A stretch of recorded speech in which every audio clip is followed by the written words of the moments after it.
हमारे वक्त की धड़कन, हमारा चिंतन, हमारी भावनाएं, हमारे विचार, कभी कोमल बातचीत तो कभी इंटरेक्शन तेज तर्रार। तय करें मिलकर what is wrong, what is right. ITV पर अशोक व्यास के साथ इनसाइट टुनाइट।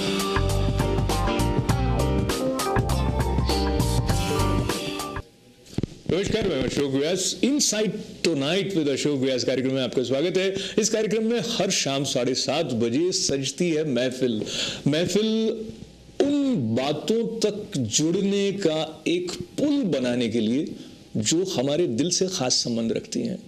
उन बातों के साथ नया रिश्ता जोड़ते हुए अपने आप को पहचानने की एक कोशिश, जिन बातों से डिफाइन होती है हमारी life. When we talk about the word life, it invariably rhymes with another word which is wife. And many people say no life without wife. And when you land in America, many people end up listening to this phrase that you cannot trust work, weather, and women in this land. Women. The key word, when we look at this word from the point of view of Indian culture, and we always are reminded of this Sanskrit line where we are reminded that yatra nari pujyante ramante tatra devata. That is where women are worshipped. That is the place where divine beings are seen. And how we have treated women.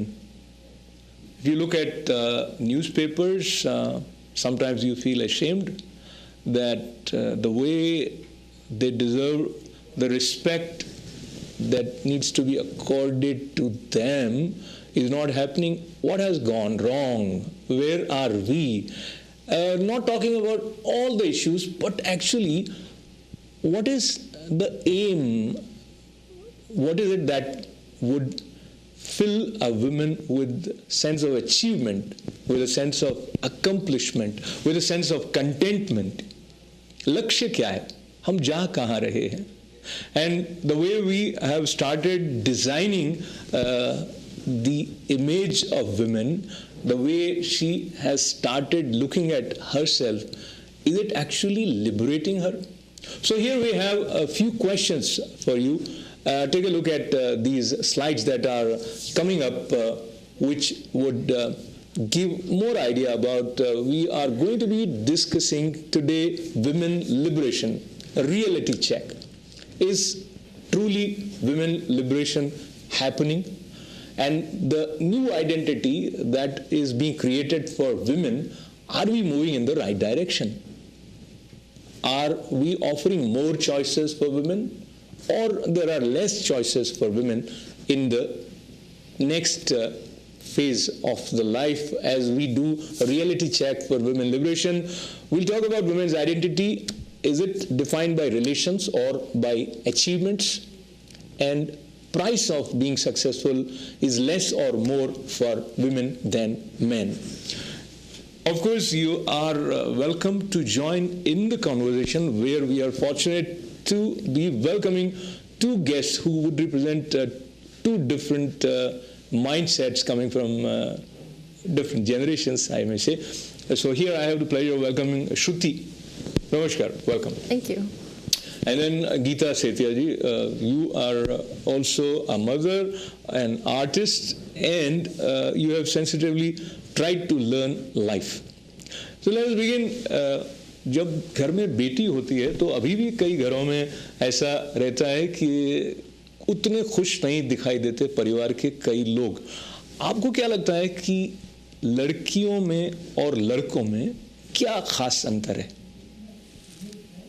Society के हिसाब से अशोक जी देखा जाए तो बात तो तय है कि एक लड़के पे के होने पे एक खुशी अलग है जो लड़की के होने पे नहीं है, और उसको रिलेट कर दिया जाता है कि ओ लड़की का ध्यान ज़्यादा रखना पड़ेगा, डेलिकेट है, कमज़ोर है, लड़के थोड़े खुल भी जाएं, चले भी जाएं बड़े होके तो बड़ी बात नहीं लगती। लड़की को हमेशा बड़ा प्रोटेक्ट करके रखने की ज़रूरत महसूस होती है सोसाइटी को।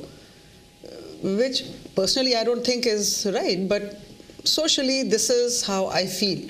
What do you think? Let me take this thread and go to Shruti. What she says is, nobody would question that.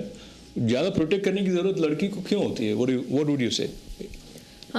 I think that nowadays ऐसा नहीं है. I don't think that there is much of a difference between men and women, especially with gyms available everywhere. There's no issue that this girl can't take care of herself if someone comes because she's weak. There's pepper spray. There's so many different ways to protect yourself. But even otherwise, I think maybe if you mean emotionally, I think women are more emotional than men. And they might need protection in that, but they're also more strong. So I don't really agree with this gender bias that women need protection. I think we can protect ourselves. Yeah, the society perceives it that way though, Yeah. that they need to be protected, and like you would not, most of the parents, Indians especially, would not allow their daughters, let's say, 11 o'clock at night outside, Yeah. especially in India I'm talking about. Here maybe. Yeah. But we don't think like that about guys. If the guys are going out at night, it's okay. It's okay. But if the girl is going, oh my God, who are you going with? Who are your Yeah. friends? You know, do you have anybody with you? Yeah. We are still very concerned about the girls, which is not really needed, but Yeah. this is how the society is. And What would you think? Is it needed or not needed? अगर बेटी देर रात तक घर से बाहर रहे तो ज़्यादा चिंता होती है, बेटा देर रात तक घर से बाहर है तो कम चिंता होती है. ऐसा होता है कि नहीं होता है? ऐसा होना ठीक है कि नहीं है?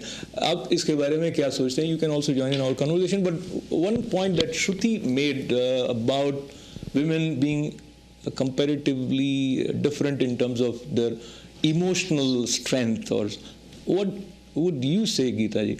I personally might think differently. same here. I feel women are emotionally very strong, much stronger than most of the men. And yes, we go into the relationships very sensitively, but we are able to take care of ourselves very strongly too. एक आदमी बह जाता है कई बार relations में. I have still seen more women standing up for themselves than men. No, I think when I said that is women express their emotions Very open. very easily. I mean, you'll see if a girl is upset, it's okay for a woman to cry about it. It's like, you know, acceptable socially. If you see a boy crying, people will laugh at them, they'll call him a girl, they'll make fun of him, and it's not looked upon as socially acceptable. So I think that's what people refer to as weak. Oh, women are weak because they cry. It's okay to cry. It actually is healthy for us to cry. You know, here's another issue that I have. Now, we always talk about women liberation, but here men need to raise their voice for their right to be able to cry. And I think Obama champions this cause. वो तो कई important occasions पर आंसू बहाते हुए दिखाई दिए हैं. But in general, Geeta ji, you agree with her here? Men don't cry? I do agree that men are considered to be sissy if they cry. For women, it's okay. If we cry, then it's taken. But at the same time, like she said, I agree with her. Ki it's taken as a weakness. Ki, oh, women can cry. It's okay. You know, बेचारी वाली बात. वो आदमियों में बेचारापन सुनने में ही नहीं उनको अच्छा लगता. वो बेचारापन बना दिया जाता है वो. Which is not right. I mean, this is a very biased kind of views. जैसे वो एक वाक़या फिल्म के हवाले से चलने लगा था कि मर्द वो होता है जिसको दर्द नहीं होता. I mean, as a human being, you will experience pain, pleasure, happiness, sadness, everything. So as humans, we have the ability to cry. Why is it just for women? You know, why? Absolutely. So now there is another dimension. Everybody talks about women empowerment, and especially this being political season. So Rahul Gandhi has again and again stressed the importance that more women should get the opportunity not only to be active in the politics, but in other areas also, more participation of women. So that brings us to another area, but before we go there, let us touch a little bit about your experience in terms of the way opportunities are available for girls as compared to boys in the educational institutions. Well, I think that around the world, there isn't as much of equal opportunity between men and women as it is in America. Like in America, they do have options. If you're a woman, then you can get some sort of a scholarship. Even in schools, you'll say like at Stony Brook University, they have Women in Science and Engineering. It's a WISE program just for women to raise education amongst women, to have women rise in the science and in the arts and other fields as well. So I think that that's there. But then there's another aspect where even though women and men work at the same job, have the same career, many women don't get paid the same amount as men. So where is this going? I think this is going in some direction which needs to be modified, and collective consciousness is working towards that direction, but I don't know how fast this is happening. But even in India, I think, I would like to say that even in India nowadays, they have started that upliftment movement for the women. There are schools, right from the primary schools, they have started in very small places too. Villages also I have seen, all girls school. Computer classes only for girls, which is excellent and which is needed. And I see that change even when I go back home now. I do see that confidence in girls, the new generation, which wasn't there. We were too dependent on many factors. Nowadays, I see a little bit of that freedom they feel, that they can go for the things. So I would say the opportunities have gotten better, not as much as for the men, I would be honest, but still much better than what they were. So opportunities have increased, but are we going in the right direction as far as women liberation is concerned? This program is about the reality check, and that's what we are discussing. And I also recollect there was a saying that if you teach a boy, you teach one person, but if you teach a girl, you teach the whole family. That has an inbuilt faith in the potential, in the ability of the girl, because माँ जो है वही संस्कारित करती है. But are we still holding on to this approach? मेरे पिया का घर है ये, रानी हूँ मैं, रानी हूँ घर की. जिस तरह से पिया के घर जाकर उसमें अपना साम्राज्य देखने वाली भावना पहले थी, वो क्या अब धीरे धीरे बदलती जा रही है? क्या उस तरह से रिश्तों के साथ जुड़ने की कैपेसिटी जो महिलाओं में पहले होती थी, वो अब पूरे परिवार से जुड़ने की बजाय एक इंसान, एक व्यक्ति जो उसका होने वाला पति है, उसके प्रति क्या पहले से अधिक हो गई है? आप इस बारे में क्या सोचते हैं?